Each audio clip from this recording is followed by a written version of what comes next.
Hello दोस्तों, स्वागत है आपका वर्ल्ड लाइफ नॉलेज में। आज हम बात करने जा रहे हैं हाइबरनेशन के बारे में कि हाइबरनेशन क्या होता है और कुछ जीव भी होते हैं जिन पर हाइबरनेशन का प्रभाव पड़ता है। पहले बात करते हैं हाइबरनेशन होता क्या है। हाइबरनेशन होता है मानो कुंभकर्ण की नींद से कुंभकर्ण सोया रहता है, उसी तरह हाइबरनेशन का मतलब होता है कि लंबे समय तक सोए रहना। इसका प्रभाव सर्दियों में ज़्यादा होता है। हाइबरनेशन गर्म खून वाले जानवरों के शरीर में जीवन प्रक्रियाओं और रासायनिक पाचन को धीमा करने का समय होता है। इस स्थिति में मुख्य विशेषताएं होती हैं, जैसे कि शरीर का जो तापमान होता है वो कई डिग्री नीचे आ जाता है। इसमें सांस लेना भी मुश्किल हो जाता है और जो दिल की धड़कन होती है वो भी धीमी हो जाती है और इसी के साथ जो शारीरिक प्रक्रियाएं होती हैं उनका भी निषेध होता है। हाइबरनेशन का उपयोग जानवरों द्वारा स्वयं संरक्षण के लिए और अवधियों के दौरान किया जाता है, जब भोजन ढूंढना मुश्किल होता है। जब गंभीर ठंड पड़ती है और कई महीनों तक ये ठंड रहती है तो जानवरों में भोजन ढूंढना बहुत ही मुश्किल हो जाता है, जिस दौरान यह जानवर हाइबरनेशन में चले जाते हैं। ये जीव जमीन में नीचे ऐसी जगहों में छुप जाते हैं जहां उन पर ठंड का असर नहीं होता। वह सारी ही सर्दी सोए ही रहते हैं। इसी लंबी नींद अवस्था को हाइबरनेशन कहा जाता है। भालू सर्दियों में ज़्यादा समय जमीन में खोदे गए गड्ढों, माद गुफाओं या खोखले पेड़ों में सोकर बिताते हैं। सर्दी के दौरान काले भालू लगभग 60 दिनों तक बिना भोजन पानी के आराम से रह सकते हैं। इसी नींद के दौरान भालू का शरीर का तापमान 31 डिग्री सेल्सियस तक गिर जाता है, जबकि जानवर का सामान्य तापमान लगभग 38 डिग्री सेल्सियस होता है। सर्दियों में भालू हाइबरनेशन में जाने के कुछ दिन पहले ही खाना पीना बंद कर देते हैं और अपनी आंतों को पूरी तरह खाली भी कर देते हैं।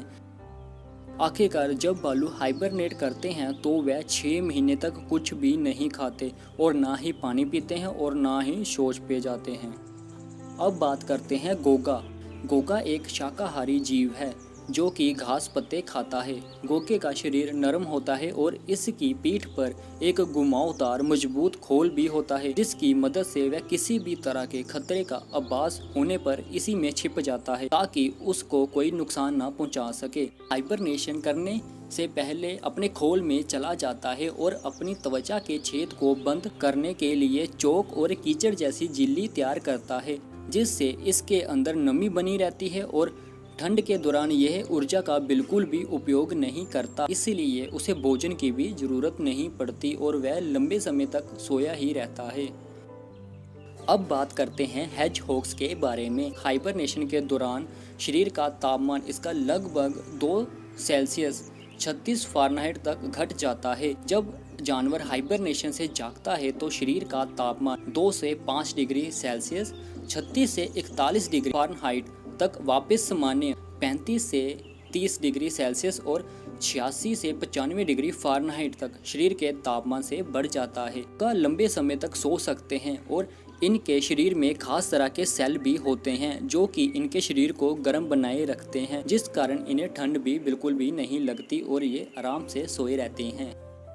अब बात करते हैं बॉक्स टर्टल। ये बॉक्स टर्टल अमेरिका और इसके आसपास के इलाकों में ज़्यादा पाया जाता है। ज़्यादातर उत्तरी अमेरिका बॉक्स कछुए कुछ सक्रिय हो जाते हैं जब ठंड आती है और इससे पहले ही वह कम खाएंगे और सितंबर या अक्टूबर के आसपास ये छुपने के लिए स्थानों की तलाश भी करने लग जाते हैं। यह लगभग करीब 3 से 5 महीनों तक सो सकते हैं। ठंड के मौसम में इनके सांस लेने की गति और दिल की धड़कन की गति भी कम हो जाती है, जिस कारण यह गहरी नींद में चले जाते हैं और आराम से सर्दियों में सोए ही रहते हैं। अब बात करते हैं चमगादड़ की। चमगादड़ आमतौर पर नवंबर से अप्रैल तक हाइबरनेट करते हैं।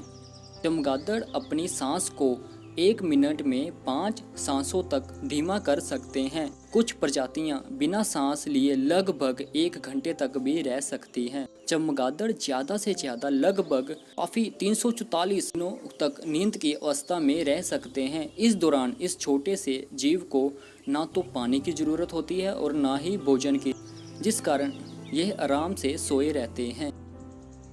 तो दोस्तों आज हमने आपको वाइल्ड लाइफ नॉलेज में हाइबरनेशन के बारे में बताया और वह 5 जीव बताएं जो कि सर्दियों में हाइबरनेट करते हैं और गहरी नींद में सोए रहते हैं।